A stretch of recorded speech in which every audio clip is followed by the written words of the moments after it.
sebab kemampuan dan kehebatan TNI Indonesia di dalam menjalankan misinya di medan pertempuran telah diakui oleh seluruh negara di dunia, sehingga hal tersebut menjadikan Indonesia memiliki peran yang sangat penting sebagai bagian dari salah satu negara perdamaian dunia. Misalkan saja keikutsertaan TNI Angkatan Laut di salah satu ajang bergensi RIMPAC atau Rim of the Pacific yang merupakan latihan perang Angkatan Laut yang diikuti oleh negara-negara dari berbagai penjuru dunia. Adapun ajang bergensi latihan militer Angkatan Laut tersebut dilaksanakan setiap 2 tahun sekali dan dimotori oleh Armada Pasifik Amerika Serikat atau US Pacific Command. Namun, hal yang paling unik adalah ketika TNI Angkatan Laut ikut berpartisipasi di dalam Ring of the Pacific yang biasa diselenggarakan di Hawaii, Amerika Serikat pada tahun 2014 lalu. Indonesia pernah mengirimkan 1 kapal perang dan lebih dari 200 pasukan Korps Marinir.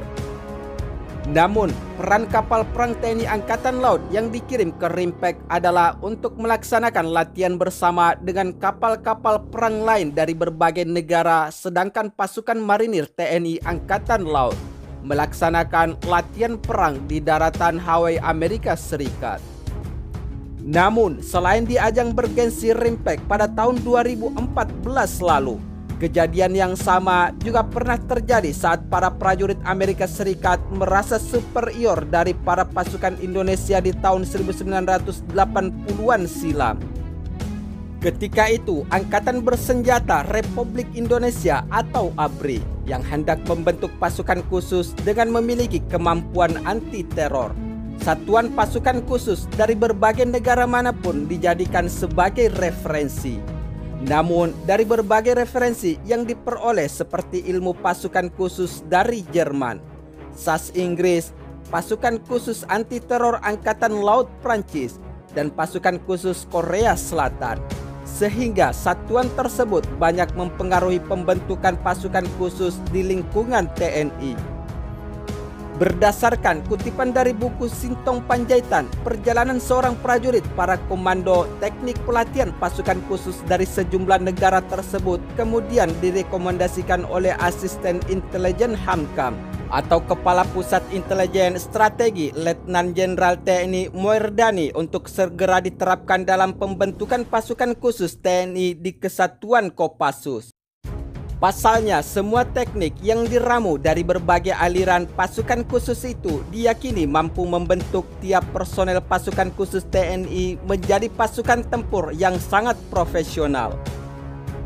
Namun, adapun profesional yang dimaksud oleh Letnan Jenderal Beni itu adalah setiap personel pasukan khusus yang sudah terlatih dengan baik, bisa melaksanakan misinya hingga tuntas meski hanya bermodal peralatan dan persenjataan yang sangat terbatas. Dengan kata lain, kehebatan pasukan khusus tidak ditentukan oleh teknologi yang digunakan di setiap medan pertempuran, melainkan oleh kemampuan personel di dalam penguasaan ilmu bela diri, penggunaan senjata tajam, dan keterampilan penggunaan senjata api yang tidak dilengkapi oleh teknologi yang serba canggih. Sehingga karena hal tersebut, demi mencetak pasukan khusus di dalam misi tempurnya, TNI tidak terlalu bergantung pada teknologi yang digunakannya tersebut. Bahkan Letnan Jenderal Moerdani melarang pasukan-pasukan khusus Amerika Serikat untuk dipergunakan sebagai referensi TNI. Sebab militer Amerika Serikat selalu bergantung pada teknologi militer untuk mendukung operasi tempurnya. Misalkan saja untuk melakukan pertempuran malam hari, semua pasukan khusus Amerika Serikat sangat bergantung kepada teropong melihat malam atau night vision goggle, sehingga bisa melibatkan tergantungnya di dalam kegelapan saat terjadi pertempuran. Namun, berbeda dengan militer Indonesia sebagai pasukan khusus seperti Kopassus TNI untuk melihat di dalam kegelapan malam, tidak perlu menggunakan teknologi karena mereka sudah dibekali ilmu bela diri pernafasan merpati putih, sehingga bisa melihat ketika berada di medan pertempuran malam hari. Berdasarkan hal tersebut, memang tidak bisa dipungkiri jika pasukan khusus Amerika Serikat yang umumnya berbadan besar kadang merasa superior dibandingkan pasukan khusus TNI yang berbadan lebih kecil.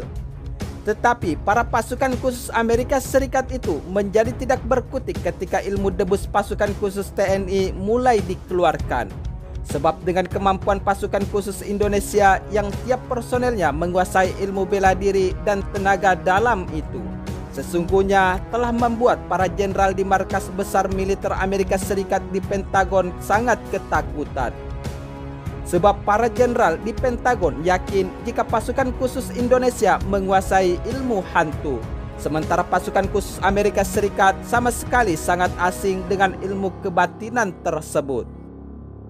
Oleh karena itu, jika di dalam latihan bersama para pasukan khusus TNI mulai menerapkan ilmu kanuragan tersebut, seperti bela diri dan tenaga dalam, yang benar-benar membuat para pasukan khusus Amerika Serikat sama sekali tidak berkutik, maka menjadi masuk akal jika di dalam pertempuran melawan pasukan khusus TNI, para pasukan khusus Amerika Serikat yang bertempur tanpa menggunakan teknologi militer canggihnya bisa dengan mudah dikalahkan oleh TNI, sebagaimana di zaman penjajah dahulu itu.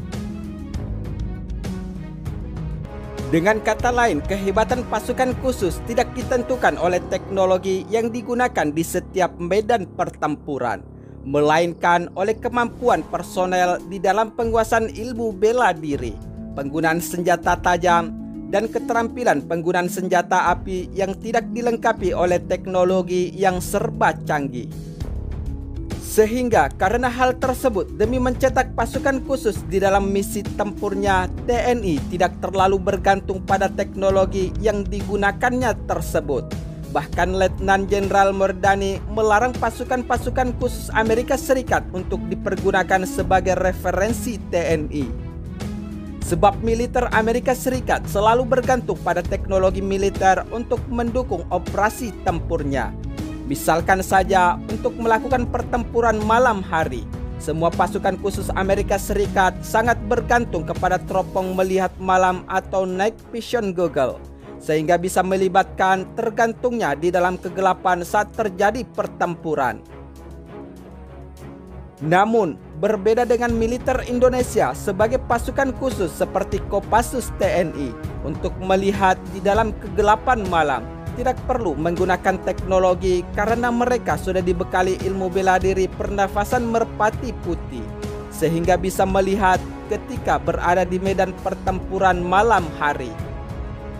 Berdasarkan hal tersebut, memang tidak bisa dipungkiri jika pasukan khusus Amerika Serikat yang umumnya berbadan besar kadang merasa superior dibandingkan pasukan khusus TNI yang berbadan lebih kecil. Tetapi para pasukan khusus Amerika Serikat itu menjadi tidak berkutik ketika ilmu debus pasukan khusus TNI mulai dikeluarkan. Sebab dengan kemampuan pasukan khusus Indonesia yang tiap personelnya menguasai ilmu bela diri dan tenaga dalam itu, sesungguhnya telah membuat para jenderal di markas besar militer Amerika Serikat di Pentagon sangat ketakutan. Sebab para jenderal di Pentagon yakin jika pasukan khusus Indonesia menguasai ilmu hantu, sementara pasukan khusus Amerika Serikat sama sekali sangat asing dengan ilmu kebatinan tersebut.